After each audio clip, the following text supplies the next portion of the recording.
known you a long time. We've been to a lot of shows together. We've talked a whole lot about the Allman Brothers and a lot of other bands, but here we are doing it on live radio.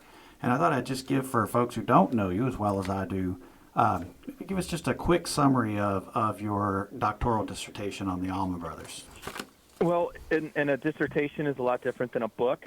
Something I'm finding out actually in real time right now. But the whole thing was I got struck by the Allman Brothers bug toward the end of my college time, and it just grabbed hold of me and never let go. And so I've really been thinking, in all honesty, for 25 years or so, like, what is it? And all my family asked and friends, what the hell is it? And so I basically did, and I looked back and was really trying to put the original band era in a little bit of historical context and for understanding. And I think the dissertation, the phase I'm at now, was how I could sort of make sense of that. I think I have a little bit more work to do, hopefully at some point, to publish a book on it. But the idea was just, what is it about the Allman Brothers Band? Why are they special? Why did they strike me?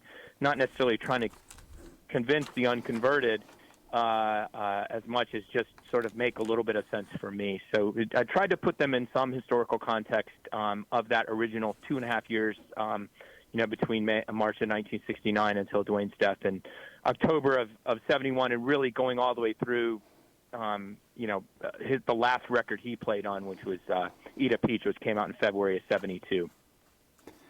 All right. So, Bob, what do we have here with this Fillmore West 71 release? Can you maybe put it in context of the time and, kind of what was the band playing at the time? Was this a pretty typical show?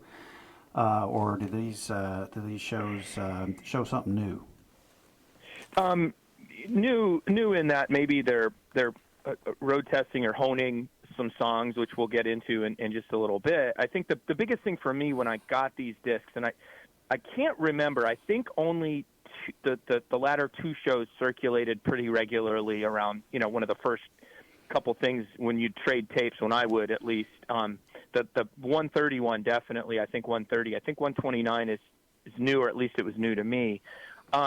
Okay, so a couple things. One is the band's been together now for 22 months, almost to the day. They formed in March 26th of 69 when Greg shows up in Jacksonville. This is a band who is constantly on the road. They've been on the road pretty much since they started. They have yet to break through beyond what you would call the underground FM radio, which is college radio like what we're doing here, and really, really tepid album sales for their first two records, their first two studio records. At this point, they've decided they're going to record a live album for their third record, and at one point, sometime toward the latter part of 1970, they were looking at either doing it at the Warehouse in New Orleans or they were going to do it at Fillmore East, which they ended up doing 6 weeks later. This is pretty cool because this is a dress rehearsal for what is, goes down as one of the, certainly in the canon of greatest rock records, live albums in history. That's not me saying that. That's most critics, people much, more versed in this than I. So we're seeing, a kind of a typical set list of that time, and they're working out songs. They have already released Idlewild South, latter part of 1970, their second studio record. It's gotten some buzz, but it's not pushed them ahead. And you're seeing something that's very true of the Allman Brothers, really their entire career toward the last, maybe last 10 or 15 years of the band's last incarnation, which is they play very, very tight set lists. They don't waver really from set lists or order, or if they do, it's very little. The difference, though, you're not hearing the same songs all the time. You're hearing different, you're hearing the same songs, but you're hearing different solos constantly. They're really, it comes, as I understand it, from jazz and the jazz combos. You take a set and you work the hell out of it, and that's what they're doing here. All right, Bob. So obviously, there's way more music than we can possibly fit on a 1-hour show available. So, where do you want to start? What do you want to play first? So I thought what we could do is start with "Don't Keep Me Wonderin'," and the reason why is I want to set the stage a little bit. The Allman Brothers, typically for most of their career, would start off with these short blues songs. In Duane era, they would start off with slide songs because Duane would be playing an open E on the SG, which was Dickey's SG, same model almost exactly that Derek Trucks plays today. Derek plays a replica of it.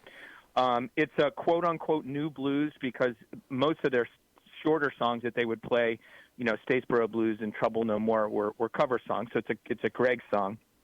And I was looking this up because I was trying to figure out when Don't Keep Me Wondering came in. And I had to give you some Duane Allman Slide right off the bat, Andy, because I know that's your sweet spot here. That's where I started from. So Idlewild South was recorded about a year earlier, well, in parts between started about February 1970 all the way through like June or so. They were still doing overdubs. The song first shows up regularly in bootlegs July of 1970, and they're playing it all summer, all that year, 1970 till now.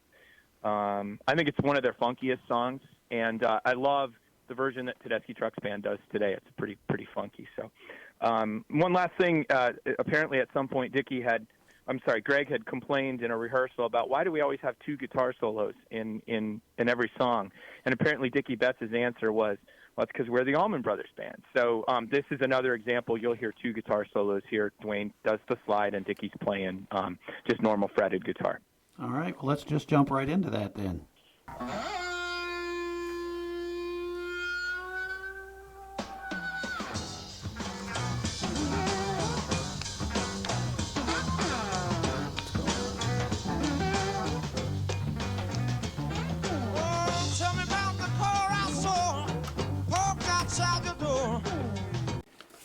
So, Bob, what do you think? What's up with that song? I just, for those of you that could hear it, I could definitely hear a whole lot more of Greg in there. What'd you think?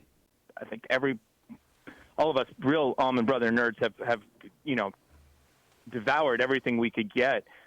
From day one, that slide just cuts me to the absolute bone. And so that's another reason why I love that song, and I'd forgotten to say it. The thing about this, I wouldn't say this is the definitive version of Don't Keep Me Wondering or anything. I just thought it set the stage really well for this discussion and what's different. And yes, one of the things I dearly love, the mix is so good. And I tried to do a little digging to figure it out. Somebody who knows a lot more about this stuff will be able to say why this sounds so much better. But Greg is really, really high in the mix in this one. The drums sound spectacular, which is probably one of the first things you lose as you start compressing tapes, and particularly in the analog days, you start to lose all those, especially the cymbals and stuff. So it is one of my absolute favorite songs of the canon. Always has been, always will be. All right. Well, what do you want to hear next, Bob? Okay. Well, I mean, I've already gotten a note from one of our dear friends, Art Doby, that why didn't I start with Dreams? Because honestly, to me, that's the pinnacle of the Allman Brothers. So Dreams will be what we'll go to next. Now, there's two versions that got released here. The second one has been played a lot. In our circles, I've had that tape for years. And, a couple things I was thinking about as I was piecing this together. One of the things I got to do when I did the dissertation was really think about how these songs grew and developed, et cetera. It's kind of a famous Greg line from a live record, Evening With, that came out in the early 90s, was the only song I had with me when I showed up to join the band. I think it was song 22 of like 23 that he showed them, and they liked it. So we've got a really good lineage of this song. From in April of '69, there's a demo that they recorded that was on the Dreams box set that was released in '89. In their first kind of big public show in Macon is at Central City Park, and we got a version there. And then in August, there's the studio version, which is to me probably the pinnacle at this point. And it's funny, Dickie didn't play on the studio version, according to Greg. He didn't like the studio and left.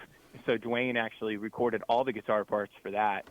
And then two other releases we have officially prior to this, Ludlow Garage from April of 1970 and Atlanta Pop It was played twice. So it's in the set pretty regularly by this point, or had been, but it starts to drop off, and this is about now. They played 3 shows, and it shows up twice. And it doesn't doesn't really show up again, except very intermittently, and it does not get played at all the weekend of Fillmore East. I think it's the only complaint I could ever have about Fillmore East is they didn't record Dreams. So a couple things as you're going into it, and then we'll talk about it on the other side. Listen closely to the bass, which is really prominent. You can also hear Greg's organ really prominently, the Hammond B3, and the drums are so crisp. And yeah, that's it. We'll talk a little bit more on the other side of this song, so I can enjoy it like you're enjoying it. All right, Bob. Thanks for that great intro. Let's throw on 129 Dreams.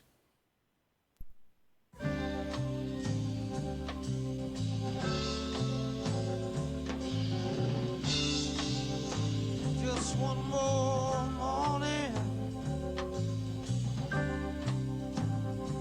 I had to wake up with the blues. Listening to One More Ride on WBER Berea College News and Radio. Dr. Bob Beatty is on with me this week discussing the Allman Brothers Band Fillmore West 71 release. And I have to say, Bob, that I have always loved Greg singing and writing, but it wasn't until 2000 when we were at the Beacon together in New York City, and I don't know, somehow or another we snuck down onto the floor right in front of Greg, and I could so much more clearly hear what he was playing that I really figured out how important that sound of his B3 was to their overall sound. And I think in that version of Dreams, it's not only that it's important, it's that it's incredibly complicated what he's playing back there. There's a whole lot more going on back there than what's obvious in some of the other recordings I've heard of that song. What do you think? Yeah, I will tell you this. It's not that complicated, actually. It's just beautiful, perfect, and timely in my, from my vantage point. And you can hear it so beautifully. That's one of the revelations of this particular set. I think Greg gets short shrift, always have, as a keyboard player, as a Hammond player. Maybe not short shrift, but he doesn't get the attention he deserves. At this time in this band, he was really growing, and he said it himself. He wasn't up to par with the other musicians in the band, or he used to say that, and I would completely and utterly disagree. He might not have been the virtuoso on the Hammond that Duane was, his brother was on guitar, or Barry was on bass, but he could bring it. And so I agree. And side note, a little shout out to the great Jack Pearson. Jack says one of his favorite things. I think I heard him say this in person. If not, I read it. But he said one of his favorite things to do is to sit back in the corner between JMO's drums, which sit backstage right, and Greg's organ, which sits stage right, front stage right, upstage right, and in between them, and just play rhythm to the two of them playing off. A couple things I do want to sort of, can I go off a little bit on Dreams here for a second? Yeah, you can for a few minutes, Bob, but we want to make sure we got time for the rest of our show. I got it. So you're just going to have to stop me. A couple things that I've always loved about Dreams. The one thing is the lyrics just slay me. And when you find out that it was written by a 21-year-old, you're just like, I'm 48. I'm just now beginning to realize what he's singing about in terms of life and life experiences. This is probably one of their finest jazz compositions, if you will. I think the other would be In Memory of Elizabeth Reed, which we won't play. Much of this song is basically a two-chord vamp. They're basically the band is playing C and D, and that's what you're hearing Greg do. And he's playing arpeggios, and he's playing the full chord, and Barry's otherworldly. This is basically one long bass solo for Barry Oakley, if you ask me. And in particular, there's a point where the band drops out when you can actually hear Barry just going off. And I have to say, Bob, I don't mind that it's one big long bass solo for Barry Oakley. I think he's the finest bass player that ever lived. It does not, there's not enough of it, but the fact of the matter is we have basically one true bass solo from Barry Oakley, which is during all these versions of Mountain Jam. And then if you listen to their songs, he's basically soloing the entire time. He is phenomenal, just phenomenal. And this set, I think you can hear it really clearly. Final thing, this is the last little bit of Duane on slide that we'll get tonight. This is one of only two songs that Duane plays slide and standard tuning on. So that would be, rather than open E, which he plays all those blues songs on, this and Mountain Jam, he played both a fretted solo, a standard tuning solo, and then he put the slide on. And I don't want to miss on this Dickie's rhythm playing. It took me years to learn how to cop what he's doing, basically playing two chords. And I'll throw it on a looper here at home and just play over it over and over again because I love what he does there so much. This is my song. You know, this and Mountain Jam are the two that are my absolute favorite songs of this era of the band. Probably two. If I was to say what Heaven sounds like, it sounds like what we just listened to. What's up next? So this is Stormy Monday. Now this song ends up really after Fillmore East. It stays in the rotation permanently as the kind of stretched out slow blues song that they play. They'll mix other ones in occasionally, but this is one that stays in the set list really from 69 on, but really 71 for sure. Up to this point, they're mixing this and Outskirts of Town, kind of Ray Charles song, but it's a blues standard. Their version is based on Bobby Blue Bland's version, all of them based on T-Bone Walker's version, probably one of the first electric guitar heroes around. So what I think is really interesting, though, is it's played very intermittently up to this point, and the Outskirts of Town is still played, yet Duane introduces it as kind of, we haven't played this in a while, and then 6 weeks later they play it one time at Fillmore East, so that there were 6 shows they played, 4 of them we have tapes of, and Stormy Monday only appears once. So, again, it becomes part of the canon. I thought it was just interesting just because it's a nice long blues jam, but the way Duane introduces it, and then bam, it shows up 6 weeks later and never, ever leaves the set list really ever again, or at least not for any appreciable amounts of time. A little organ up through there, too. We don't usually play this song, but I got a real old friend here tonight, Miss Leah, that loves these old blues. We're going to play a Bobby Bland song for her.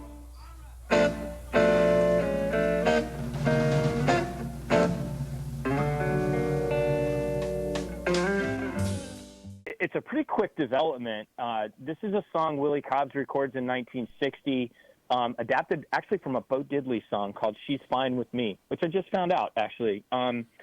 Bunch of versions. The Allman Brothers learned this probably from Junior Wells's record, Hoodoo Man Blues. And the first version I heard, I think that circulates, is from SUNY Stony Brook 7/10/70. It's like 7 minutes long.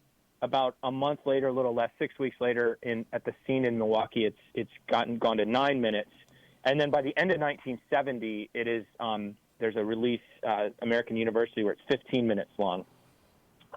Where we are now, January of 1970, the big thing I wanted everybody to hear, or I wanted to point out, was the fact that this is the one time you're going to hear Duane and Dickie truly cutting heads, swapping licks with each other. Rather than playing very complimentary, they're actually playing licks and answering each other.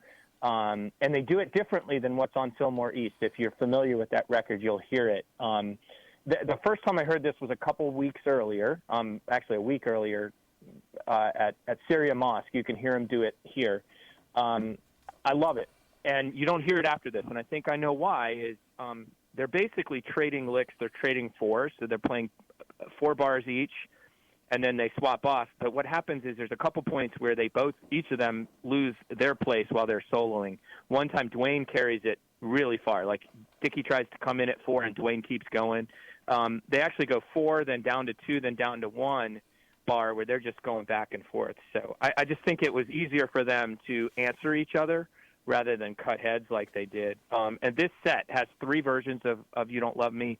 We picked the final one, or the one that came after Stormy Monday, just for continuity's sake. So that's the only reason we did this. So you'll hear differences, and if you listen closely, you'll hear Duane quote the melody from "Come On in My Kitchen," the famous Robert Johnson song, during one of the quieter parts, which he does later. All right, Bob, we got to roll with this, man. Let's do it. A little help with this one would be appreciated.